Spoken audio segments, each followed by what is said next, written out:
తెలంగాణ రాష్ట్ర వ్యాప్తంగా ఈరోజు ఒకటే చర్చ. బీఆర్ఎస్ పార్టీ రజతోత్సవానికి సంబంధించిన సభ ఎలా జరగబోతుంది? సభకు ఎంతమంది వస్తారు? పార్టీ అధినేత కేసీఆర్ ఏం మాట్లాడబోతున్నారు?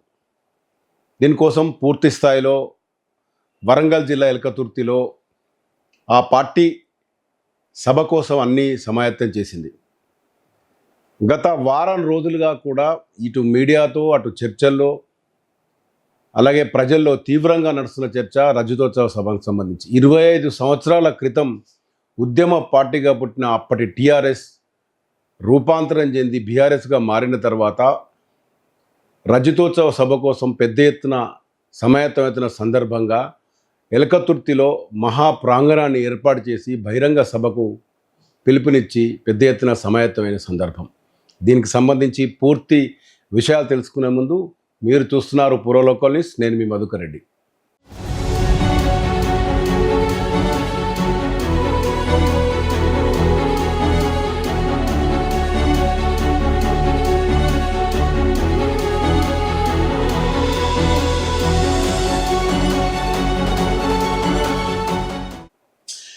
రజతోత్సవ సభ గురించి ప్రధానంగా అధినేత కేసీఆర్ తెలంగాణ రాష్ట్ర వ్యాప్తంగా ఇచ్చిన పిలుపు మేరకు ఆ పార్టీ క్యాడర్ అంతా కూడా నూతన ఉత్సాహంతో ఈ సభను విజయవంతం చేసేందుకు ఎలకతుర్తి వైపు వెళ్తున్నారు. ఈరోజు ఉదయం నుంచి చూస్తుంటే కూడా గులాబీ దండు కదిలినట్టుగా ఇటు రోడ్లన్నీ కూడా గులాబీమయం, దారులన్నీ కూడా ఎలకతుర్తి వైపు అన్నట్టుగా కొనసాగుతుంది. సభా ప్రాంగణానికి సంబంధించి పెద్ద ఎత్తున అక్కడ మైదానాన్ని క్లియర్ చేసిన సందర్భంగా దాదాపు 1000 ఎకరాలు పార్కింగ్కే కేటాయించారు. 1200 ఎకరాలు సభ కోసము, 500 మంది వేదిక పైన కూర్చునే విధంగా ఇటు వక్తలు కానీ నాయకులు కానీ వీరందరికి సంబంధించి 500 మందికి పైగా కూర్చుండే అవకాశం ఇచ్చే ఒక వేదిక, తర్వాత సభ మొత్తము కూడా ప్రతి ఒక్కరికి కనబడే విధంగా ఎల్ఈడీలు. ఇంత పెద్ద సభ తెలంగాణ రాష్ట్ర ఉద్యమానికి ముందు కూడా లేదని చెప్పవచ్చు. ఎందుకంటే 2001లో సింహగర్జన పేరుతో కరీంనగర్లో మొదలైన బీఆర్ఎస్ ప్రస్థానం ఉద్యమ పార్టీగా దశాబ్ద కాలం ఉద్యమంలో ముందుండి నడిపించి ఆ తర్వాత 10 ఏళ్ల పాలనలో బీఆర్ఎస్ పార్టీ రూపాంతరం తర్వాత ఒక్కసారిగా 18 నెలల క్రితం అధికారం కోల్పోయిన పార్టీ బీఆర్ఎస్ పార్టీ. అయితే ఈ గత 18 నెలలుగా కాంగ్రెస్ పార్టీ అధికారంలోకి వచ్చిన తర్వాత అసలు బీఆర్ఎస్ పార్టీ ఉంటుందా? ఈ పార్టీ ఫిరాయింపులతోని అటు ఎమ్మెల్యేలు ఇటు క్యాడర్ అంతా అతలాకుతలవుతున్న సందర్భంగా అసలు బీఆర్ఎస్ పార్టీకి రానున్న రోజుల్లో గడ్డు తినాలి అనే ఒక చర్చ జరుగుతున్న నేపథ్యంలో అధినాయకుడు కేసీఆర్ ఇచ్చిన పిలుపు మేరకు ఈరోజు బీఆర్ఎస్ పార్టీ పెద్ద ఎత్తున నిర్వహించబోయే సభకు సంబంధించే ఒక హైలైట్స్గా చెప్పుకోవచ్చు. బీఆర్ఎస్ పార్టీ ఆ రోజు ఉద్యమంలో ఎలాంటి పాత్ర పోషించింది, ఆ తర్వాత అధికారంలోకి వచ్చిన తర్వాత పాలన ఎలా చేసిందంతా అటు ఉంచితే ఈరోజు ప్రధానంగా గత కొద్ది నెలలుగా బయటనే కనిపించని కేసీఆర్ మరోసారి ప్రజల మధ్యకు వస్తుండడం, భారీ ఎత్తున బహిరంగ సభను ఏర్పాటు చేయడం ఒక చర్చగా మారిపోయింది. అసలు ఈ సభలో ఏం పిలుపుని ఉన్నారు? ఈ సభకున్న ప్రధానమైన కారణం ఏంటి? ఒక రజతోత్సవ సభ 25 సంవత్సరాల పార్టీ ఆవిర్భావానికి సంబంధించిందేనా, లేకుంటే రాజకీయానికి సంబంధించిన చర్చ ఉంటుందా అని రాజకీయంగా విశ్లేషణ సాధారణ జనాల్లో కూడా సామాన్యుల్లో కూడా ఒక చర్చ జరుగుతుంది. అయితే ఒక రకంగా పొలిటికల్గా ఇది చూసుకుంటే కాంగ్రెస్ పాలనలో 17 నెలల్లో ఏం జరిగింది, ఇచ్చిన వాగ్దానాలు ఎంతవరకు నిలబెట్టుకున్నారు, అసలు పాలన ఎలా ఉంది, ఇవన్నీ ఈ గత కొద్ది కాలంగా బీఆర్ఎస్ పార్టీ నాయకులు చర్చ జరుపుతున్నారు. ఇటు మీడియాలో కానీ జనాల్లో కానీ ఆ పథకాల అమలుపైనే ప్రధానంగా ఒక దృష్టి కేంద్రీకరించిన సందర్భంగా అధినాయకుడు కేసీఆర్ ఏం మాట్లాడబోతున్నారు?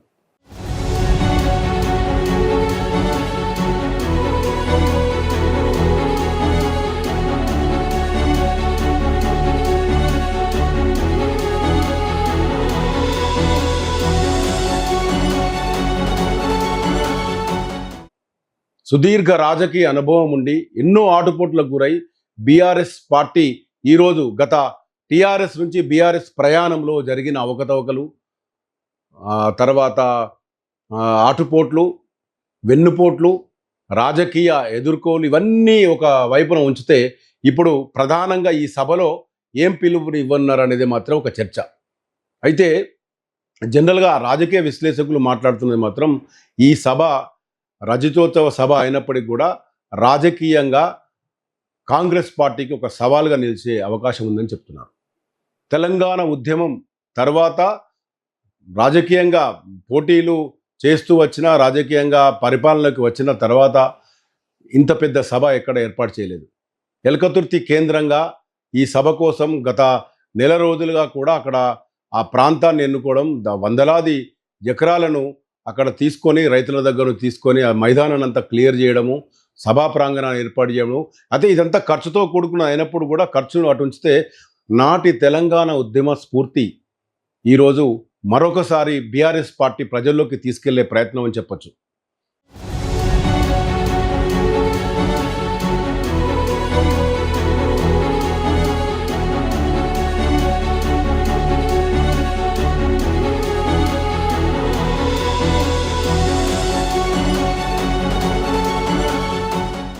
ఇక కేసీఆర్ ప్రసంగం ఎలా ఉండబోతుంది, ఇదైతే చాలా హాట్ టాపిక్. గత కొద్ది రోజులుగా ఇటు కాంగ్రెస్ వర్గాల్లో కానీ బీజేపీ వర్గాల్లో కానీ ఒక చర్చ జరుగుతుంది. అసలు సభ ఇచ్చినప్పటి నుంచి కూడా ఒక రాజకీయ చర్చ జరుగుతున్న నేపథ్యంలో ప్రధానంగా కేసీఆర్ మాట్లాడబోతున్నది ఏంటి, కాంగ్రెస్ పాలనలో ఎలాంటి ప్రజల హామీలు నిలబెట్టుకోలేకపోయారనేది ఒక ప్రధాన అంశంగా మారున్నది. తర్వాత తమ పార్టీలో చాలామంది క్యాడర్ కూడా ఒక నిస్వస్థకు గురయ్యారు. 18 నెలలుగా ఒక నిరాశకు గురై కాంగ్రెస్ పాలనలో చాలామంది కూడా డైలమాలో ఉన్న పరిస్థితి. అసలు బీఆర్ఎస్లో కొనసాగడమా బయటకు కూడా అనేది ఒక పరిస్థితి కొనసాగింది. కొంతమంది ఎమ్మెల్యేలు అప్పటికే పార్టీ మార్చిన సందర్భం. ఇది అయిన నేపథ్యంలో ఎన్నో ఆటుపోట్లను గతంలో వైఎస్ రాజశేఖర రెడ్డి ముఖ్యమంత్రిగా ఉన్నప్పుడు కూడా ఇలాంటి ఆటుపోట్లు ఎదుర్కొన్న బీఆర్ఎస్ పార్టీ ఒకేసారి మరీ గోడకు కొట్టిన బంతిలాగా రివర్స్ అయ్యి ఎంతో బలంగా ప్రజల్లోకి వెళ్ళి ఎన్నికల్లో గెలుపొంది ఎలాంటి పొత్తు లేకుండా ఒక ఒంటరి పార్టీగా పోటీ చేసి 2 సార్లు అధికారంలోకి వచ్చి 10 సంవత్సరాలు పాలన చేసిన సందర్భం. అయితే ఈరోజు ఈ సభకు ఒక ప్రత్యేకత ఉంది. 25 సంవత్సరాల ఉద్యమ నేపథ్యమైన పార్టీ రాజకీయ పార్టీగా మారిన తర్వాత ఇటు రాజకీయంగా ఎదుర్కొన్న విమర్శలతో పాటు రాజకీయ పోటీతో పాటు ఈరోజు 2 జాతీయ పార్టీలకు ఒక పిలుపునిస్తున్నారు. ఇటు కాంగ్రెస్ కానీ బీఆర్ఎస్ కానీ బీజేపీ కానీ. కాంగ్రెస్ బీజేపీలకు బీఆర్ఎస్ పార్టీ ఇచ్చే సవాల్ ఏంటి, రాజకీయంగా ఎలాంటి సవాలు ఎదుర్కోబోతున్నారు అనేది ఒక చర్చ జరుగుతుంది. అదే ప్రధానంగా చూసుకుంటే మాత్రం కాంగ్రెస్ పార్టీ పాలన వైఫల్యాల, లేకుంటే ఎంతవరకు సక్సెస్ అయింది, ప్రజలకు ఇచ్చిన హామీలు నిలబెట్టుకుందా, లేకుంటే ఏం చేయాలి, ఈ యొక్క పిలుపు. మరోవైపు పార్టీలో అంతర్గతంగా గత కొద్ది కాలంలో 10 ఏళ్ల పాలన కూడా మనం చూసాం. ఇటు కార్యకర్తల్లో కూడా కొన్ని మేర నిరాశ, తర్వాత ఎమ్మెల్యేలు మంత్రులు కూడా ముఖ్యమంత్రిని కలవాలంటే చాలా ఇబ్బందికరమైన పరిస్థితులు అని చెప్పి బాహంగాటగని చెప్పిన పరిస్థితి.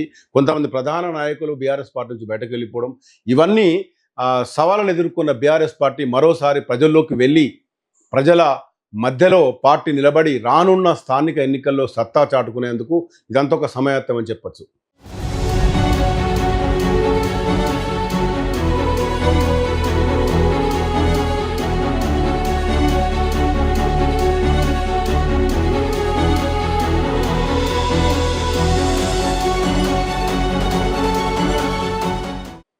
రానున్న ఎంపీటీసీ, జడ్పీటీసీ, సర్పంచ్, తర్వాత కార్పొరేషన్ ఎన్నికలు, మున్సిపాలిటీ ఎన్నికలు, ఇవన్నిట్లో కూడా బీఆర్ఎస్ పార్టీ మరోసారి ఒక ప్రభంజనాన్ని సృష్టించబోతుందా అనే విధంగా కేసీఆర్ స్పీచ్ ఉండబోతుందని చెప్పి పార్టీ క్యాడర్ చెప్తున్నది. ఇటు ముఖ్యమంత్రి రేవంత్ రెడ్డి సవాళ్ళు ఎదుర్కొనే పరిస్థితి, బీజేపీ ప్రజల్లో బలంగా ఉంది. మొన్న ఎంపీ ఎలక్షన్లో 4 సీట్లను తెలంగాణ వ్యాప్తంగా సాధించుకున్న నేపథ్యంలో బీఆర్ఎస్ పార్టీ ఈ బహిరంగ సభ, రజతోత్సవ బహిరంగ సభ మాత్రం ఒక పెను సవాల్గా నిలుస్తుందని రాజకీయంగా చర్చ జరుగుతుంది. గతంలో మనం చూసాం నాటి సింహగర్జన 2001 సింహగర్జనలో కూడా అలాంటి పిలుపునివ్వడం జరిగింది. అప్పుడున్న అధికారంలో ఉన్న పార్టీలు కూడా అన్ని ఒక రకమైన ఈ సభలకి అన్నిటికీ తేలిగ్గా తీసుకున్నప్పుడు కూడా ఖచ్చితంగా 10 ఏళ్ళు పాలన చేసిన బీఆర్ఎస్ పార్టీ మరోసారి ఇంకో 4 సంవత్సరాలు, గట్టిగా చూసుకుంటే 3 సంవత్సరాల్లో మళ్ళీ అసెంబ్లీ ఎన్నికలు రాబోతున్నాయి. ఈ 3 సంవత్సరాల ముందే రజతోత్సవ సభ ఒక సంకేతాన్ని ఇవ్వబోతున్నాడుగా రాజకీయంగా చర్చ జరుగుతుంది.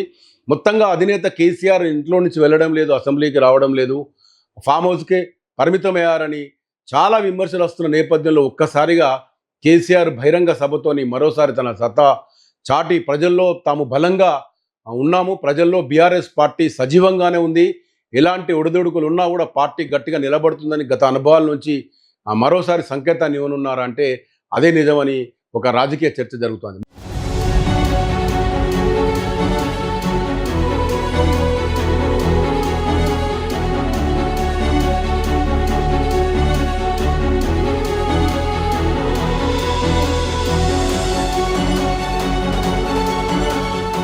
మొత్తంగా ఎల్కతుర్తిలో బహిరంగ సభ ఇంకో కొద్ది గంటల్లో మొదలుకానున్న సందర్భంగా ఆ ఏరియా మొత్తం ఎల్కతుర్తి ప్రాంతం అంతా కూడా ఇప్పుడు గులాబీమయమైందని చెప్పొచ్చు.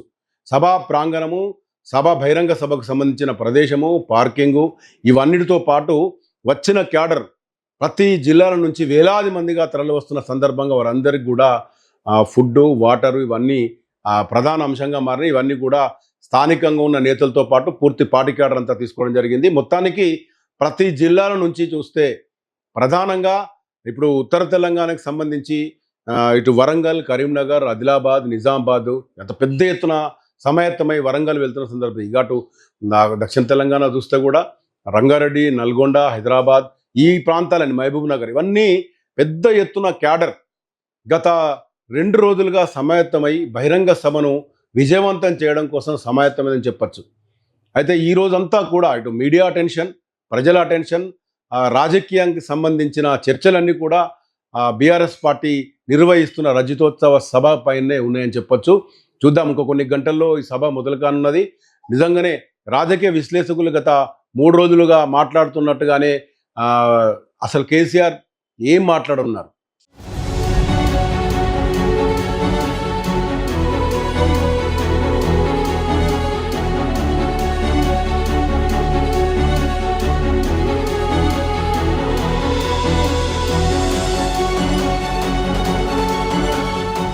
ప్రభుత్వ వైఫల్యాల, గత ప్రభుత్వంలో తాము చేసిన పొరపాట్లు, తాము అధికారం కోల్పోవడానికి ప్రధాన కారణాలు కూడా ఈ సభలో చర్చకు రానున్నాయని కూడా మరో రాజకీయంగా చర్చ జరుగుతున్న నేపథ్యంలో ఇవన్నిటికీ జవాబిస్తూ కొద్ది గంటల్లో కేసీఆర్ మాట్లాడబోయే స్పీచ్ పైనే రాజకీయంగా అందరు ఎదురు చూస్తున్న పరిస్థితి అని చెప్పచ్చు. కెమెరా పర్సన్ మేదర్తో మధుకర్, పురాలో పోలీస్.